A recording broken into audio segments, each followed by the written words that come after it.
जी, आपने मनोज सिंह को सुना? मनोज सिंह कह रहे भाई ये जो आप विपक्ष की बात कर रहे हैं, आम आदमी पार्टी कांग्रेस जो बात कर रही है वो इतना है नहीं ऐसा। लोग नेशनल पिक्चर पे वोट कर रहे हैं। राजेश जी देखिए, क्योंकि आप ही वो दल है विपक्ष में कांग्रेस के अलावा जो नेशनल है, इसलिए मैं आपसे समझना चाह रहा हूं। ऐश्वर्या जी, देखिए हर एक आदमी के वोट करने का जो वजह होती है वो अलग होती है। और एक पढ़ा लिखा और जो समझदार आदमी होता है वो इस बात को देखता है कि माहौल क्या है। आज से 2 महीने पहले जो परिस्थिति थी और जो आज की परिस्थिति है, तो सुधांशु जी मेरे बड़े भाई हैं, वो जमीन की चीजों को अगर समझें, उन्होंने बड़ी समझदारी से जब योगी जी की बात करी तो अमित शाह जी का नाम बीच में ले दिया, क्योंकि सुधांशु जी को पता लग गया कि कुछ गलत ऐसा मुंह से निकल गया है कि अमित शाह जी नाराज हो सकते हैं कि योगी जी बाद में मोदी जी के तो अमित शाह जी कहा जाएंगे, तो उन्होंने उनका नाम ले दिया। वो समझदार प्रवक्ता है, उन्होंने इस बात का ध्यान रखा। आप लोग दूसरी पार्टियों के बारे में इतना ध्यान रखते हैं ना? नहीं, आपको ध्यान रखना चाहिए। देखिए वो हमारा रखते हैं, उनका रखते हैं, लेकिन मेरा ये कहना है कि आज जो जनता आप सबका ध्यान रखेगी। हाँ बोलिए। बिल्कुल रखेगी, बिल्कुल। मेरा ये कहना है कि जनता के लिए आज जो सबसे बड़ा मुद्दा बन के आया है, देखिए 2 महीने पहले मुद्दे कुछ और थे, बेरोजगारी, महंगाई, सब भी मुद्दा थी। लेकिन आज अगर आप जनता में जाए, मैं खासतौर से दिल्ली जैसे राज्य की बात करूं जहां लोग पढ़े लिखे हैं, मीडियम वर्ग से ज्यादा आते हैं, वो लोग इस बात से बहुत नाराज हुए कि अरविंद केजरीवाल जी को इस तरीके से बिना किसी वजह से बंद करा।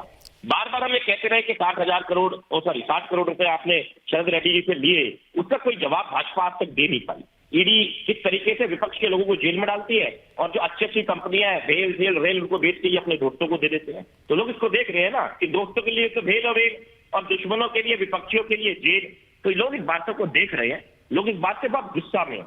और आज अभी मैं हिंदुस्तान टाइम्स की रिपोर्ट में पढ़ रहा था, आप भी पढ़ सकते हैं, उसमें क्लियर है कि लोग इस बात से बहुत नाराज हैं कि किस तरीके से ये 400 सीटें कहते हुए संविधान को बदलने की बात कर रही हैं, इनके कैंडिडेट कर रहे हैं, इनके पूर्व सांसद कर रहे हैं। आपने भी टीवी में दिखाया होगा, आप दिखा सकते हैं। तो लोगों का कोई समझ में आ गया है कि 300 सीटों लेने के बाद में इन्होंने विपक्ष को जेल में भेज दिया। भगवान ना करे कल को 400 आ गई तो ये क्या करेंगे, इस बात से लोग बहुत डर गए हैं। संविधान लोग डर गए कि आप डर गए, बदलेंगे Manoj Singh in the middle. लोगों से नहीं, लोग डर गए हैं कि आप डर गए। नहीं, लोग डर गए हैं कि विपक्ष की विपक्षी दल डर गए। नरेश कौशिक जी, मैं समझना चाहता हूं, विपक्ष ये जो एजेंसी का डर, एक सेकंड, प्रधानमंत्री ने दूसरे चरण से पहले, नहीं एक सेकंड राजेश जी वापस आऊंगा। नरेश कौशिक जी, ये प्रधानमंत्री ने पहले चरण के बाद भी, दूसरे चरण से पहले भी बोला भैया जिसने करप्शन किया है उस पे काम होगा। सो बीजेपी उस पे फॉल बैक नहीं कर रही है, लेकिन विपक्ष कह रहा है जनता डर गई, जनता डर गई। तो सचमुच जनता डरी है कि ये नेता डरे हैं विपक्ष वाले? देखिए, मैं सबसे पहले माफी मांगता हूं कि ऑडियो थोड़ा कमजोर है, लेकिन जहां तक मैं समझा हूं, आप ये जानना चाहते हैं कि प्रधानमंत्री ने जो पहले चरण में जिस तरह से प्रचार किया और उसके बाद जो आज की जो स्थिति है उसमें जो है कुछ फर्क तो दिखता है। दोनों अपने आप में वो ज्यादा पहले से ज्यादा आक्रामक हैं। वो चाहते हैं कि जो फ्रिंज पर जो लोग बैठे हैं वो आके निकल कर आए और वोट दें, तो ये बहुत जरूरी है। लेकिन आत्मविश्वास तो प्रधानमंत्री में और भारतीय जनता पार्टी में दिखता है। लेकिन अगर आप विपक्ष के लोगों से बात करेंगे, उनमें भी आत्मविश्वास तो है। उनको लगता है कि कोई अंडर करंट है।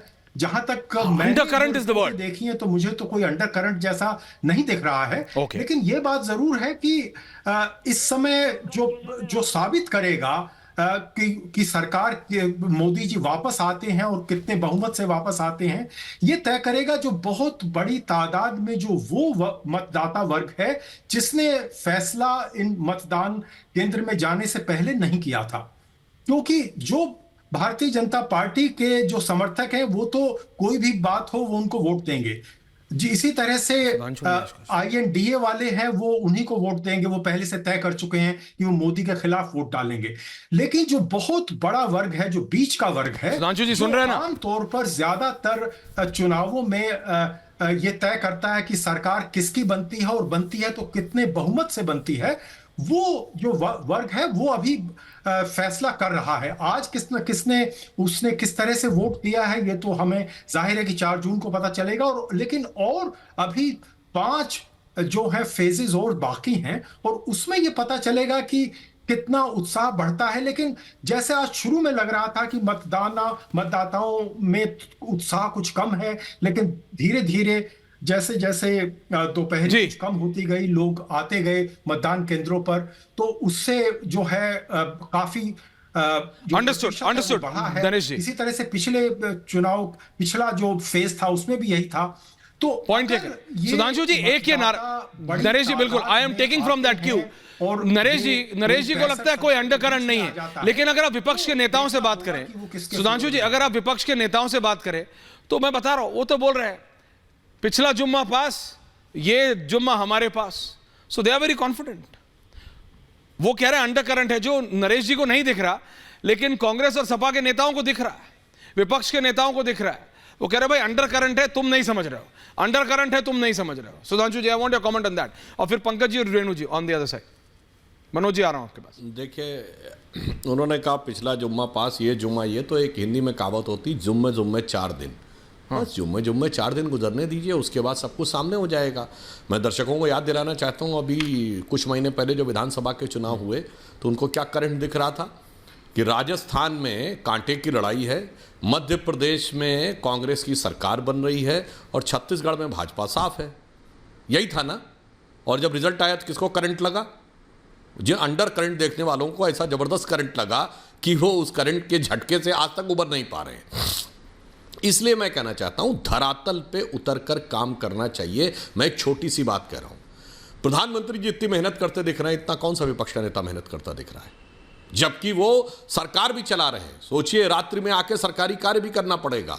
इसके बावजूद ये होती है उत्कटता, दृढ़ता कार्य करने की। और धरातल पे हम कैसा काम करते हैं, मैं एक उदाहरण देना चाहता हूं। मध्य प्रदेश के चुनाव में जहां बहुत आश्चर्यजनक परिणाम माना गया, हमने 18,000 बूथ ऐसे आइडेंटिफाई किए थे जो पिछले 4 लोकसभा और 4 विधानसभा से हम लगातार हारे थे।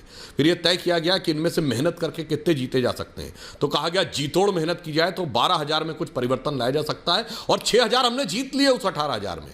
ये होता है। अब जैसे राजेश गुप्ता जी ने बोला, देखिए बहुत बढ़िया कमेंट तो करने लगे हमारे बारे में कि साहब भाजपा के में ये दिखाई पड़ता वो दिखाई पड़ता, पर नहीं बता पाए कि भाई केजरीवाल जी जिस कारण से जेल में जाके इस्तीफा नहीं दे रहे हैं, ठीक उसी आरोप में, उसी मुद्दे पे मनीष सिसोदिया से क्यों इस्तीफा ले लिया भाई? उप मुख्यमंत्री के लिए अलग नियम और मुख्यमंत्री के लिए अलग नियम। कोई बात नहीं।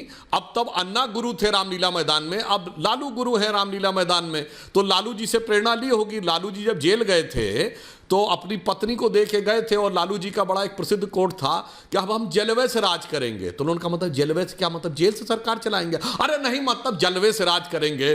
तो लालू जी के बारे में सुनने में आता था, लोग जेल में जाके कंसल्टेशन करते थे कि सरकार कैसे चलाई जाए। आज ये उनसे आगे चले गए, ये जलवे से और जलवे से दोनों राज करने लगे। मगर ये बताइए राजेश जी, ये सुनीता केजरीवाल जी स्टार प्रचारक में नंबर 1 कैसे आ गई? नहीं, ये स्टार प्रचारक तक ही सीमित रहेगा। केजरीवाल जी का नाम है। नहीं, सुधांशु जी एक इसमें ऐड कर लीजिए, स्टार प्रचारक तक ही रहेगा। नहीं, अरे मुझे लड़ तो नहीं लेंगी, नहीं, इलेक्शन भी तो नहीं लड़ रही है। अरे मैं कहना चाह रहा हूं, सुनिए। जैसे केजरीवाल जी ने अपने गुरु अन्ना को, जो हिंदी की कहावत होती गुरु गुड़े रह गए चेला शक्कर हो गए, वो धता बता के मुख्यमंत्री बन लिए। अब लग रहा है लालू गुरु से भी आगे निकल जाएंगे ये चेले। अब देखिए, तो मुझे लगता है वो उसी नक्शे कदम पे वहीं जाके बैठ रहे हैं। इसलिए दिल्ली की जनता को बहुत अच्छी तरह समझ में आता है कि आप हमारे लिए और अपने लिए अलग कह रहे हैं। मनीष सिसोदिया के लिए एक नियम और केजरीवाल के लिए दूसरा नियम क्यों? और सुनीता जी नंबर 1 स्टार प्रचारक क्यों? अब यह स्टार की तरह चमकता हुआ जो आपका चेहरा है, यह दिल्ली वालों की आंखों में बहुत चुभता हुआ चेहरा दिखाई पड़ रहा है, और आपके सारे नैतिक आधार को ध्वस्त करता हुआ दिखाई पड़ रहा है।